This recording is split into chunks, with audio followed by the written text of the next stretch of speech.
Y resulta que en la fábrica... Un negro, entonces, era buenísimo. No hubo necesidad de utilizar betún ni nada. Quiero decir, el negro era auténtico, negro. Y entonces se utilizó a ese muchacho. Y sabía tocar bongo. Sí. Y por otra parte... Era auténtico negro del grupo. No, pero además de eso, yo estuve mirando la poesía de Guillén, sí. Y era precisamente bueno, lógicamente, incluso menciona, vi ahí lo que habla de los soldados. Sí, poemas que eran poemas que caracterizaban un poco el estilo de la gente iba recitando y el bongo iba sonando atrás, bongo, y después el mural que tenía, que era precioso, y después se ve... Eran proscritos, esos poetas eran proscritos de aquí. No, pero eran personas nombradas, y nosotros los sacábamos a la palestra con todo riesgo, porque Nicolás Guillén, León Felipe, Alberti, Neruda, Miguel Hernández, sobre todo Miguel Hernández, es que era súper prohibido. No, seguro. En el caso de Nicolás Guillén concretamente, independientemente del contenido de la poesía, él había luchado en las brigadas internacionales aquí, entonces era un problema tremendo para el régimen. Un problema citarlo nada más, recitar sus poemas también era complicado. El contenido por lo menos los que yo leía allí, era un contenido de una carga política y ideológica tremenda, tremenda. Y bueno, en relación con el teatro, ¿qué recuerdan de aquello, de aquella Bueno, nosotros más bien representamos el teatro donde había implicación social, quiero decir. Sí. El Tintero. Sí, el Tintero sí ya vi que... Luego teníamos Historia de una escalera, que el autor no estuvo muy conocido, ahora no me viene la memoria. Y teníamos una serie de obras que eran todos de autores implicados en la temática del problema social que había en ese momento. Y lo del teatro fue interesante, además teníamos la idea era hacer un poco una réplica de la caseta que tuvo Lorca en su momento. Sí. García Lorca tuvo una caseta y se iba por los pueblos representando el teatro de campaña. Y nosotros quisimos hacer una réplica de lo que hacía Lorca. No llegamos a hacer la caseta en sí, a construirla, que era un teatro ambulante, a base de lonas y tal, que eso lo proyectó Tony de allá. Pero no se llegó a hacer. Sin embargo, aprovechamos y íbamos a las fiestas de los pueblos, y ahí sobre la plazoleta. Y en la playa se hacía una especie de una caseta grande. Iban extranjeros y todos se sentaban en la arena y hacían esquí y montones de cosas muy bonitas. Fue una época maravillosa, preciosa. Yo siempre la llevaré aquí. Y cuando llevamos de excursión, evidentemente, no solamente al campo en sí, sino a los pueblos. Se llevaba teatro, improvisado. Llevamos un decoradito, yo mismo hacía en mi casa alguna persona decorada, montábamos allí e improvisamos un teatro. Y ahí representamos los sketches, sobre todo sketches. Y después cuando las entradas se daban con un número, y esos números se rifaban libros de Luz Marina tiene más memoria histórica que yo, porque yo he implicado una cosa del teatro, de ensayos y tal y cual. Luz Marina también, porque ella recitó muchísimo, pero tiene una visión más clara yo de los detalles del grupo. Sí. Yo estaba metido en el taller, y entonces ella se acuerda de muchas más cosas que yo en ese sentido. Bueno, pues no sé, del teatro pues... Me acuerdo de cuando hicimos Compañerita, que yo hice de la superior a Sol Clara. Luz Marina vestida de monja. Sí. Está la foto ahí en está en la foto. Mira, fue lo que es el teatro, pura ficción. Luz Marina de monja.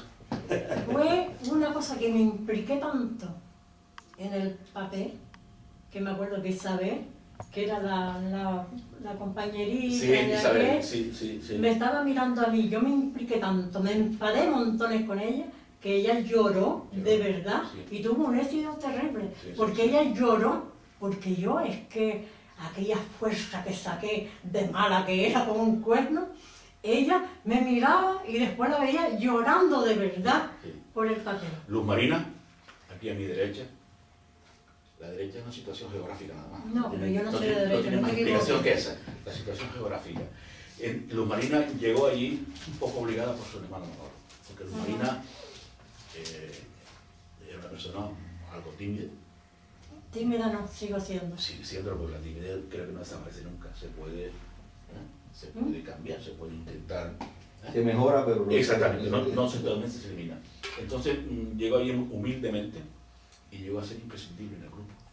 Mela Campo, la viuda de Tony, y Luz Marina tenían una fuerza expresiva para los poemas. Lo mismo que José María García. José María García era un profesional de la radio, era locutor, el hombre pues tenía. Pero Luz Marina llegó allí un poco por su hermano y llegó a ser un recital perfectamente. Te gustaba más, tenía una fuerza del recital tremenda. Bueno, Pedro, eso es un aspecto más de la... Sí, es muy interesante que todas estas reflexiones se hagan y se hagan por personas que la vivieron. ¿Sí? Yo encuentro eso un valor extraordinario. Ahora, visto esto hoy, ¿sí? Visto hacia atrás, ¿qué impresión te da desde el punto de vista de cómo evalúas el resultado de aquella experiencia? Hombre, yo creo evidentemente el resultado positivo. Ten en cuenta que era una década muy complicada para desarrollar actividades culturales. Se hizo lo que se hizo, tuvo su impacto. Muchos de los dirigentes del grupo terminaron en la cárcel. Quiero decir, tuvo sus consecuencias, pero también creo que dejó un bagaje, creo que dejó secuelas interesantísimas. Se concienció a muchísima gente, que esa gente siguió luego implicada en el asunto. Quiero decir, yo creo que todo lo que se hizo fue positivo, además teniendo en cuenta, retrotrayéndonos a la época en que esto sucedió, en los años 60, los años muy especiales. Fue una década prodigiosa, no solamente en política, sino también en muchos aspectos, que siguió la música, la ciencia. Fue una década importantísima y la Actitud 28 tuvo la suerte de desarrollar sus actividades dentro de una época muy especial, muy represiva, pero muy especial, y creo que habría que hablar con cierto optimismo de todo lo que ocurrió. Quiero decir, lo que se hizo, se valore o no se valore, y ahí está su historia. Se implicó también grupos musicales. Efectivamente, aparte del núcleo en sí del grupo, luego había un sector de gente que no seguía, tenía reflejo en la prensa, no nacional, no solamente local, sino nacional. Todo lo que hacía el grupo se había reflejado en la prensa, quiero decir, se había implicado parte del periodismo. Y poetas de la península también. Sí, evidentemente. Luego venían poetas alguna vez invitados, poetas de reconocimiento nacional e internacional, venía y daba sus charlas, recitaba sus poemas. Quiero decir, no solamente se limitaba al grupo en sí, sino que tuvo una repercusión social muy importante. Y quiero que eso se valore, o por lo menos que se recuerde, por lo menos que no se olvide. Y eso es lo que trata este libro que estamos intentando que se llegue a publicar, que recoja toda esa vivencia, se reconozca o no se reconozca, pero es una parte de la historia que hay que reflejarla. Que está ahí. Tenemos que reflejarla y tenemos que escribirla. Ya se valorará. Déjame ver si otro día, antes que mi hermano se marcharía Terés, también lo implicamos un día para que él también tuvo una Actitud 28. Manolo González Barrera fue muy importante, además participó en la génesis de todo esto cuando se inició los primeros contactos. Tony contó con Manolo, fueron los primeros. Tony, Manolo, Paco Lescano, hermano de Pedro Lescano, y José María García, Fernando Rodríguez Vázquez, una serie de personas que fueron los que iniciaron realmente. Mi hermano fue el que dio el nombre de la Actitud 28. Mi hermano fue el que dijo que lo pongamos la Actitud 28. Sí, creo que alguien dijo la actitud y alguien lo quiso centrar más en el globo terráqueo y dijo, bueno, la actitud 28. Porque después explicó por qué. Exactamente. Después se desarrolla el libro, explicamos por qué. El libro está todavía a un nivel en que se puede mejorar. Todo es mejorable. El libro este también lo es mejorable. El aspecto técnico, el aspecto literario, en todos los aspectos. Vamos a seguir trabajando en él un poco más. Vale.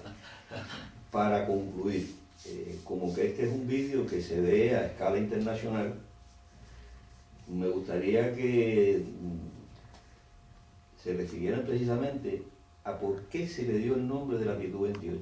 ¿Cómo es que surge? Porque estábamos en la Actitud 28. Sí.